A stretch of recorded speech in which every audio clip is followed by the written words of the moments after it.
setiap anak butuh pengakuan, setiap anak butuh kasih sayang. Gue nggak mau gue sendiri kena AIDS-nya. Apaan sih sekolah gitu? Cuman ngabisin waktu doang. Submer Production.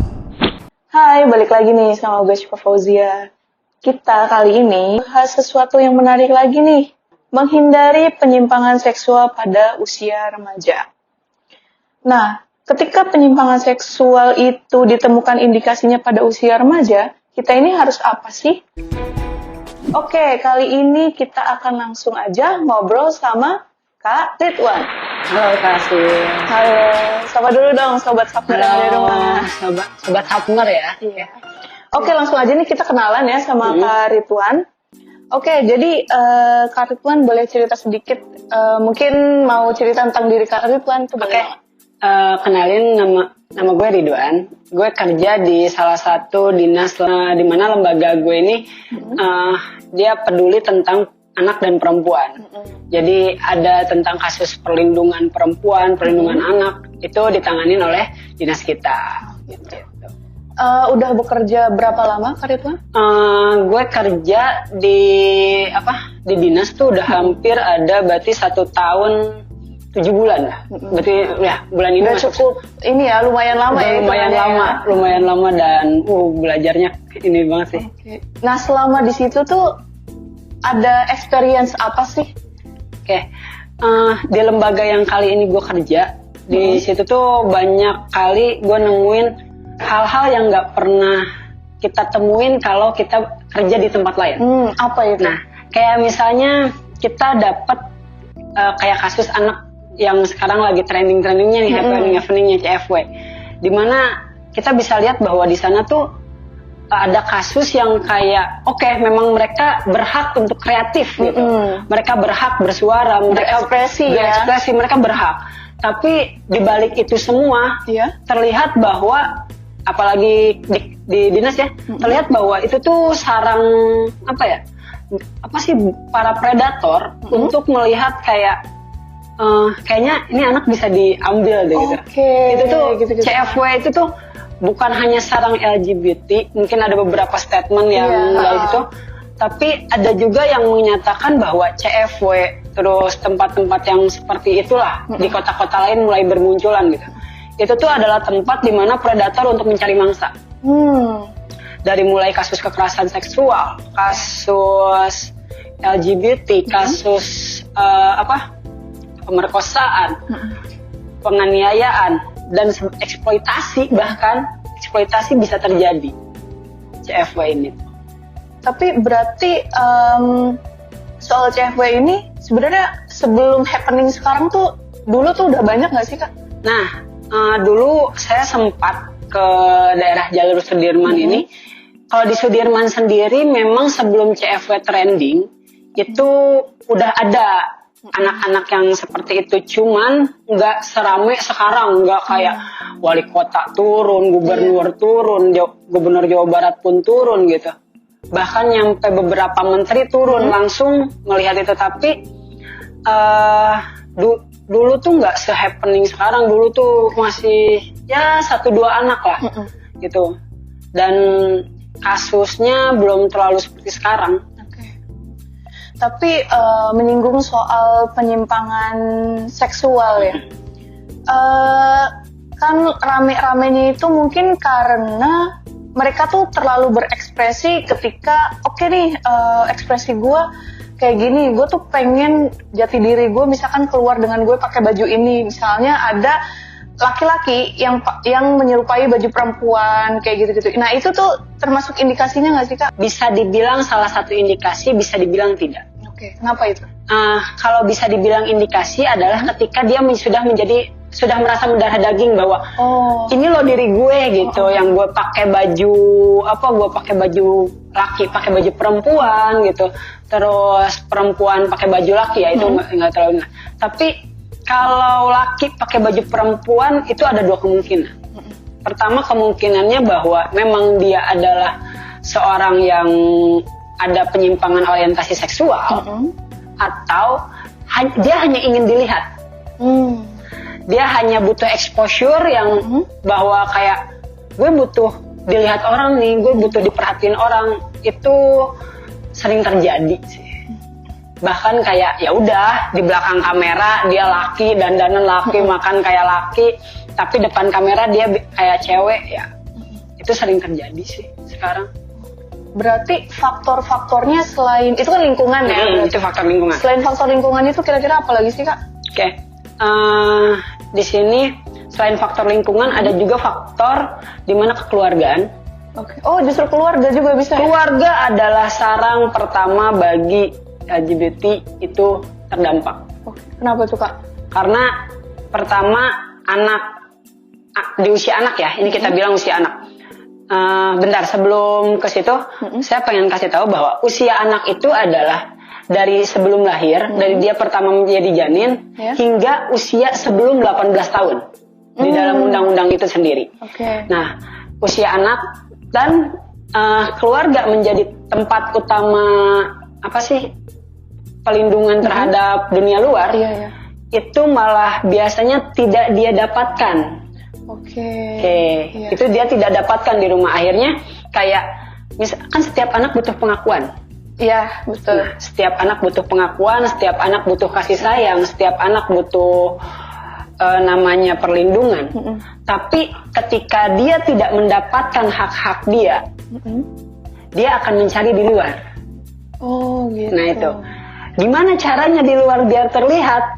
Ya awalnya kadang ada yang dandan seperti cewek ke cowok, atau awalnya bisa aja dia dandannya kayak biasa, tapi karena di rumah tidak ada dapat apa yang dia inginkan, dia main keluar dengan dandanan cowok misalnya nih.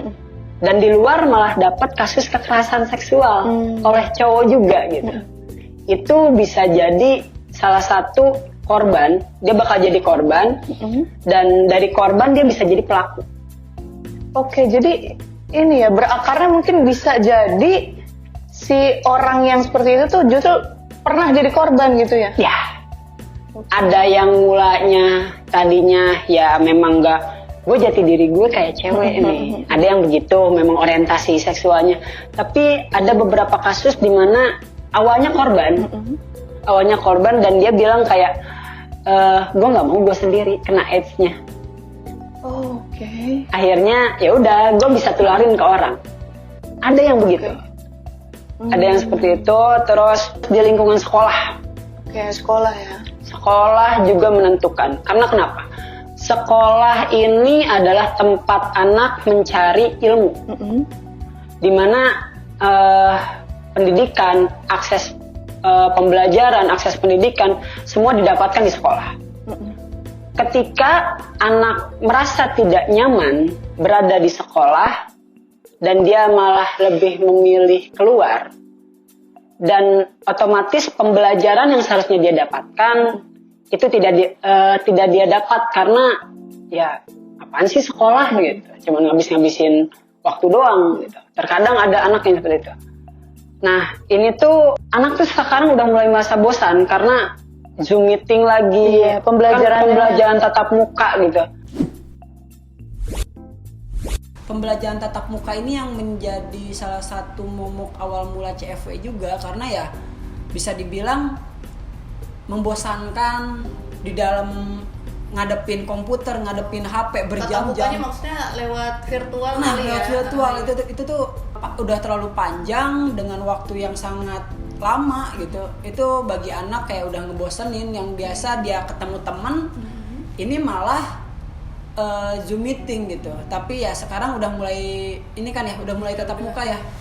Cuman pas kemarin ini kan, pas CFW training-trainingnya itu saat dimana anak belajar tatap muka itu gitu. Berarti peran guru dalam mendidik karakter siswa itu penting banget. Itu ya? Salah satunya peran guru mengatur memberi pelajaran tentang norma-norma keagamaan, norma-norma kesusilaan itu sangat berperan salah satunya. Terus di lingkungan pemerintah sendiri setelah banyak hadir di berbagai aspek. Di bidang kesehatan, pemerintah hadir kalau di masalah LGBT ya, khususnya di LGBT, pemerintah hadir ada yang namanya KPA AIDS atau Komisi Penanggulangan AIDS itu. Terus Kalau di sisi perlindungan hukum, pemerintah hadir dengan adanya UPTD PPA atau Unit Pelaksanaan Teknis Daerah Perlindungan Perempuan dan Anak. Itu. Terus atau P2 TP2A, Pusat Pelayanan Terpadu Perlindungan Perempuan dan Anak. Oke. Terus ada lagi sukuan ujung tombak di masyarakat, ada lagi. Namanya PATBM, Perlindungan Anak Terpadu Berbasis Masyarakat. Nah, PATBM sendiri ini bisa dibilang seperti kader lah, para kader kebanyakan di lingkungan masyarakat. Mereka menaungi kayak misalnya ada kekerasan di lingkungan mereka yang terjun langsung duluan karena mereka ada di tingkat kelurahan. Oh, tiap daerah. Tiap daerah harusnya ada di setiap kelurahan atau setiap desa itu ada harusnya PATBM. Nah, terus jika ada lagi yang namanya Puspaga, Pusat Pembelajaran Keluarga. Nah, Puspaga ini sendiri punya program kerja di mana dia itu ada konseling tentang keluarga. Jadi terus ada lagi tentang edukasi. Mereka tuh punya 2 tugas di situ. Nah, konselingnya ini biasanya rata-rata setiap kota memiliki Puspaga sendiri. Dia dikonseling oleh konselor-konselor yang memang mumpuni gitu. Jadi nanti ada konseling, biasanya ada konseling sebelum pranikah. Oh ya, pranikah sekarang udah ada konseling. Ada konselingnya. Sampai ke gender itu? Sampai ke seksual itu. Seksual itu ada gitu. Di pranikah bahkan itu gratis pelayanannya. Semua pelayanan tuh gratis di Puspaga. Cuman mungkin di beberapa Puspaga untuk alat tesnya sendiri itu belum sih. Kayak ada beberapa yang harus berbayar, tapi bila menggunakan alat tes tertentu yang memang sekiranya tidak bisa dilihat oleh mata gitu. Ada beberapa alat tes psikologi. Terus di setiap daerah, setiap kota juga pasti ada memiliki KPAID. Nah, KPAID sendiri adalah Komisi Perlindungan Anak Daerah, di mana KPAID ini tugasnya adalah untuk pengawasan. Oh, mengawasi setiap lembaga yang melakukan perlindungan terhadap anak. KPAID bertugas di situ. Terus pemerintah juga telah hadir gitu. Kita sering sosialisasi ke sekolah, kita sering sosialisasi turun ke jalan, bahkan kayak kemarin CFW sempat trending kan. Cuman trendingnya di kota saya. Dan itu kita kayak berbagai aspek, dari kayak mulai hotel yang memiliki status ramah anak, terus restoran yang memiliki status ramah anak, kafe yang memiliki status ramah anak, terus dinas-dinas terkait. Yang lebih keren lagi ada komisinya lagi, terus DPRD kemarin sempat mau turun tapi belum, kalau nggak salah. Nah, itu tuh kita gabung semua yang ada di kota Bogor, di kota itu gabung, dan untuk cuman bahwa ngedidik mereka bahwa ini loh, ini kurang baik, ini tidak baik. Terus ini yang harusnya kamu lakukan, ini yang boleh tidak kamu lakukan. Kita kemarin turun dan antusias terhadap anaknya juga, mereka antusias. Cuman terkadang ada beberapa yang rata-rata nyeleneh sih. Tapi setidaknya aman lah. Oh, alhamdulillah ya berarti.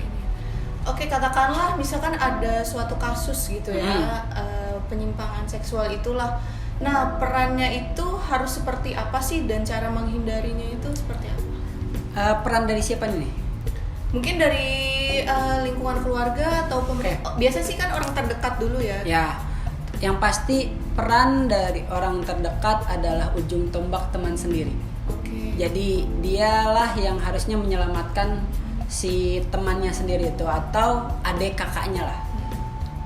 Dari situ ketika sudah ditemukan indikasi ada penyelewengan, itu bisa dilaporkan ke dinas terkait.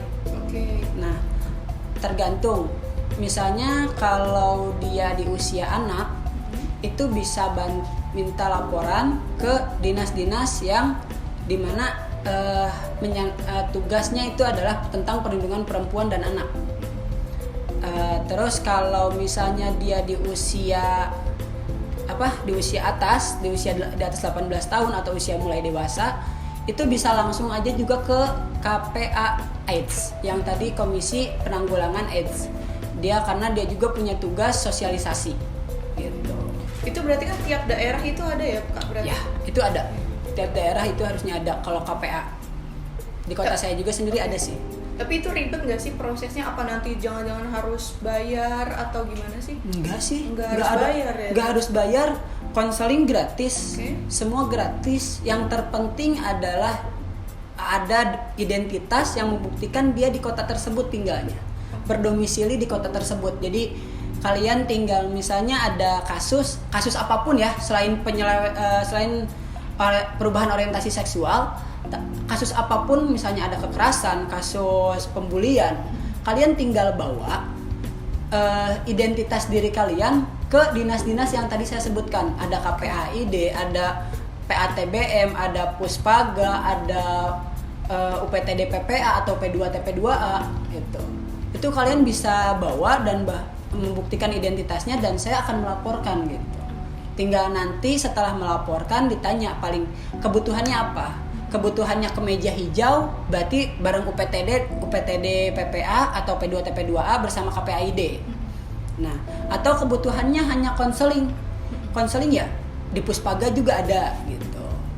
Kebutuhannya hanya konseling. Terus kalau kebutuhannya tentang sosialisasi AIDS, itu bisa di KPA AIDS.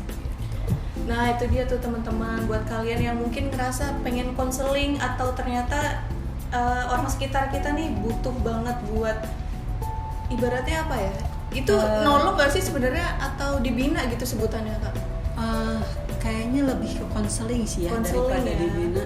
Karena kalau dibina seakan ada ada yang aneh gitu. Oke, berarti yang kata yang tepat itu kayaknya lebih dibantu deh. Konseling dibantu gitu.